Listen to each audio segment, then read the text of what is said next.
कसरी पुछ्या भने कि ल चिकन बिरयानी गरेर यो चाहिँ हाम्रो 6 केजी चिकन बिरयानी। अनि भोलिको लागि आज चाहिँ म्यारिनेट गर्छ। यदि म्यारिनेट गर्दाखेरि अस्ति एउटाले भनेको थियो चिकन चाहिँ बासी हुन्छ भनेर। यसमा चाहिँ हामीले दही हाल्दैनौँ। दही हाल्यो भने चाहिँ खराब हुन्छ चिकन। दही नहालेर यत्तिकै म्यारिनेट गरेर फ्रिजमा राखिदियो भने चाहिँ हुँदैन। सो त्यही भएर चाहिँ हामी यति चाहिँ गर्छौँ। मसलाहरू पेस्टहरू मात्रै अलिकति मिक्स गरेर अनि सिधा हामी त्यो फ्रिजमा हाल्ने गर्छौँ।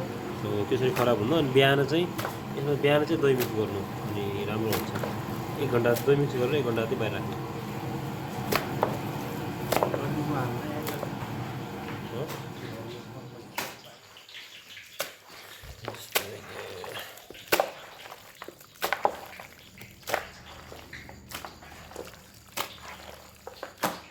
हामी चाहिँ यसमा राख्छौँ। यो टक्क यो दम मेन्सन गऱ्यो यसमा चाहिँ राख्यो।